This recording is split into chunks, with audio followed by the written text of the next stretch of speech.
வணக்கம். Welcome to Kathiravan talkies. கடந்த காணொளிகளில் நமது நாட்டினுடைய தலைமை அமைச்சர் மோடி அவர்கள் தமிழ்நாட்டுக்கு வந்த பொழுது உரையாற்றிய சில பொய்யுரைகளை பற்றி நாம் பார்த்தோம். அதன் தொடர்ச்சியாக இந்த வாரம் இன்றைய தினம் அவர் தமிழ்நாட்டினுடைய சில செய்திகளை, குறிப்பாக பெண்கள் குறித்து, பெண்களின் பாதுகாப்பு குறித்து அவர் பேசியது உண்மையிலே கண்டனத்துக்குரியது. ஒரு நாட்டின் பிரதமர் ஒரு நாளாந்தர பேச்சாளர் போல அங்கே பேசிவிட்டு சென்றிருக்கிறார்.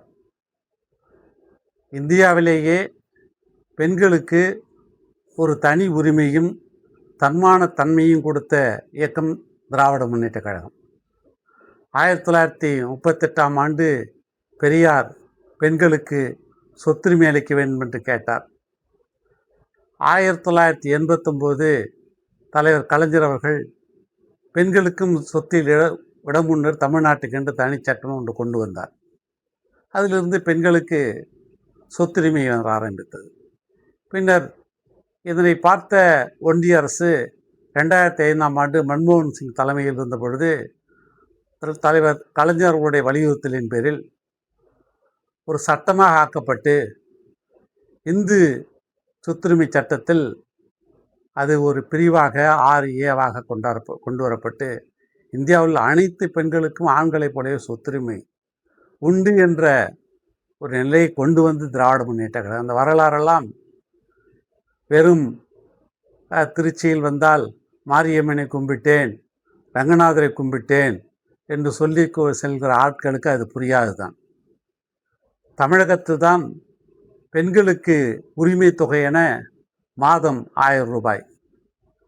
அதை பெண்கள், குறிப்பாக ஒருவர் இருவர் அல்ல, 1,31,00,000 பெண்களுக்கு அண்ணனுடைய சீர் என்று, அதாவது தமிழக முதலமைச்சர் மாண்புமிகு அண்ணன் முத்துவேல் கருணாநிதி ஸ்டாலின் அவர்களை அண்ணனுடைய சீராக பெண்கள் இன்னமும் அதை பெற்று வருகிறார்கள். அந்த 1000 ரூபாய் கொடுப்பதன் மூலம் என்ன சாத்தியமாயிற்று என்றால் பெண்களுடைய பொருளாதார நிலை உயர்ந்தது, தன்னம்பிக்கை உயர்ந்தது. பெரும்பாலான ஆண்கள் தான் வாங்கும் சம்பளத்தை தானே செலவு செய்வார்கள். பெண்களுக்கு அந்த காசை கொடுக்க மாட்டார்கள். அப்படிப்பட்ட பெண்கள் கணவனை எதிர்பார்த்து கையேந்தி நிற்கக்கூடிய அவலநிலையை மாற்றி ஒவ்வொரு பெண்களும் தங்களுக்கேற்ற ஏதேனும் செலவுகளை செய்து கொள்வதற்கு இந்த மாதம் உரிமை தொகை வழிவகுக்கின்றது. அதையும் பிஜேபி அரசு நீதிமன்றத்தின் மூலம் குழப்பிவிட சதி செய்த பொழுது அது பிப்ரவரி மார்ச் என்ற 2 மாதங்களுக்கும் மே மாதத்துக்கும் சேர்த்து 2000 ரூபாய் ஒரு கோடைக்கால தொகையாக மொத்தம் 5000 ரூபாய் கொடுத்து தமிழக மகளிரை இன்ப அதிர்ச்சியில் ஆழ்த்தியவர் தமிழக முதல்வர். அதே போல் அவர் செய்த பெரிய சாதனையில் ஆட்சிக்கு வந்த அன்று அவர் இட்ட முதல் கையெழுத்தே கட்டணமில்லா பேருந்து விடியல் பயணம். அந்த விடியல் பயணத்தின் மூலம் பெண்கள் மாதம் ரூபாய் 600 முதல் 1200 வரை சேமிக்கக்கூடிய ஒரு வழிவகையை செய்திருக்கிறார்கள். அந்த பேருந்துகளுக்கு முதல்வர் பேரே ஸ்டாலின் பேருந்து என்று மகளிர் உரிமையுடன் அழைக்கக்கூடிய ஒரு காட்சியை நாம் இன்று காண்கிறோம். அது மட்டுமல்லாமல் அரசு பள்ளியிலே படித்து உயர்கல்வி பயில வரும் மாணவிகளுக்கு மாதம் ரூபாய் 1000. அதே போல் பிஜி என்று சொல்லக்கூடிய முதுநிலை கல்வி பயிலக்கூடிய மாணவர்களுடைய எண்ணிக்கை இப்பொழுது 41 விழுக்காடாக உயர்ந்திருக்கிறது. இந்த புதுமை பெண் திட்டத்திலே அப்படிப்பட்ட ஒரு நிலையை உருவாக்கி இருக்கிறார்கள். அது மட்டுமல்லாமல் பல இடங்களில் இப்பொழுது மாவட்டம் விட்டு மாவட்டம் பணி செய்ய வரக்கூடிய பெண்களுக்கு தனியாக வீடு கிடைக்காது. அப்படிப்பட்ட பெண்களுக்காக ஒவ்வொரு மாவட்டத்திலும் தோழியர் விடுதி என்ற விடுதிகளை உருவாக்கி கொடுத்திருக்கிறது இந்த திராவிட மாடல் அரசு.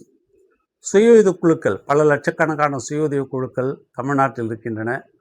அவற்றை பல கோடிக்கணக்கான கடனுதவி வழங்கப்படுகிறது. பெண்களுக்கு சொத்தில் உரிமை தந்தால் மட்டும் போதாது என்று கருதி மேற்கொண்டு அவர்களுக்கு என்ன சலுகைகள் செய்யணும் என்று சிந்தித்து பெண்கள் பெயரில் சொத்து பத்திரப்பதிவு வறுமையானால் அது 1 விழுக்காடு கட்டணத்தை குறைத்தது இந்த திராவிட முன்னேற்ற கழக அரசு. இப்படி பல்வேறு சாதனை செய்யக்கூடிய அரசை ஒரு பாலியல் குற்றங்கள் செய்யக்கூடிய ஒரு கட்சி போல ஒரு பிரதமர் பேசிவிட்டு சென்றிருக்கிறார். பாலியல் குற்றங்கள் வன்மையாக கண்டிக்கத்தக்கது. அதில் திராவிட முன்னேற்ற கழகம் யாரிடமும் சமரசம் செய்து கொள்வதில்லை. அதுவும் குற்றவாளிகளுக்கு கடுமையான ஆயுள் தண்டனை, தூக்குத்தண்டனை என்ற பல்வேறு சட்ட திருத்தங்களை சட்டத்திலே திராவிட முன்னேற்ற கழகம் கொண்டு வந்திருக்கிறது. சமீபத்திலே ஒரு செய்தியில் பிரதமர் பேசும்போது திராவிட முன்னேற்ற கழக நண்பர் ஒருவர் ஒரு பாலியல் வன்கொடுமை செய்தார் என்று குறிப்பிட்டு பேசியிருக்கிறார். பாலியல் வன்கொடுமை இந்த கட்சி சார்ந்ததல்ல. அவர் சார்ந்திருக்க ஒரு குற்றவாளி என்பதற்காக அவரை விட்டுவிடவில்லை. உடனடியாக கைது செய்து சட்ட நடவடிக்கை எடுக்கப்பட்டிருக்கிறது. இதுதான் திராவிட முன்னேற்ற கழகம். அவர் தயவுசெய்து பின்னாலே திரும்பி பார்த்து எடப்பாடி ஆட்சியிலே பொள்ளாச்சி நிகழ்ச்சியை மறந்துவிட்டு பேசுகிறார். பொள்ளாச்சியிலே குற்றவாளிகளை காப்பாற்ற முயன்ற அரசு எடப்பாடி அரசு. ஆனால் இங்கே பாலியல் குற்றத்தை செய்தவர் ஒரு கட்சிக்காரராக இருந்தால், என்ன பொறுப்பில் இருந்தாலும் அவர் மீது நடவடிக்கை எடுக்கக்கூடியது திராவிட முன்னேற்ற கழக அரசு. எனவே இதிலெல்லாம் சமரசம் இல்லை. இவற்றையெல்லாம் தெரியாமல், ஒன்றும் புரியாமல், இந்தியாவில் உள்ள அனைத்து மாநிலங்களுக்கும் வழிகாட்டியாக திகழ்ந்து கொண்டக்கூடிய ஒரு ஆட்சியை பார்த்து வாய்க்கு வந்ததையெல்லாம் வாந்தி எடுத்து விட்டு சென்றெடுக்கிறார் பிரதமர். அவர் பேச்சு கண்டிக்கத்தக்கது. மக்கள் இதை சீர்தூக்கி பார்க்க வேண்டும். வேறு எந்த சூழலில் இங்கே வந்திருக்கிறார்? தமிழ்நாட்டுக்கு இவர்கள் செய்த சாதனைகள் என்ன? தமிழ்நாட்டு செய்து தமிழ்நாட்டுக்கு துரோகம் செய்துவிட்ட பிஜேபி அரசு, பிஜேபி கட்சியுடன் எடப்பாடி கூட்டணி வைத்துக்கொண்டு பிஜேபிக்கு வெண்சாமரம் வீசி வருகிறார். அவருக்கு ஊர்ந்து சென்று பழக்கம் உள்ளவர் என்பதால் அவர்கள் சாதாரணமாக இருக்கலாம். ஆனால் தமிழக மக்கள் அதை நிச்சயம் மன்னிக்க மாட்டார்கள். இந்த வரக்கூடிய ஏப்ரல் 23 தேர்தலில் அனைத்து மக்களும் இதெல்லாம் சூர்தூக்கி பார்த்து திராவிட முன்னேற்ற கழகத்தை உதயசூரியன் சின்னத்திலும், கூட்டணி கட்சியினருக்கு அவரவர்கள் சின்னத்திலும் வாக்களித்து மீண்டும் இந்த நல்லாட்சியை நிறுவ உதவுமாறு அன்புடன் வேண்டுகிறேன். தொடர்ந்து பேசுவோம். நன்றி, வணக்கம். எங்கள் அன்பின் தலைவரே, எங்கள் நம்பிக்கையின் விளக்கே, அண்ணா அண்ணா எங்கள் அண்ணா, மக்களின் அன்பு செய்த அண்ணா. உங்களின் சேவையில் நாடு வளரும், உங்கள் பின்னாலே நாங்கள் செல்வோம்.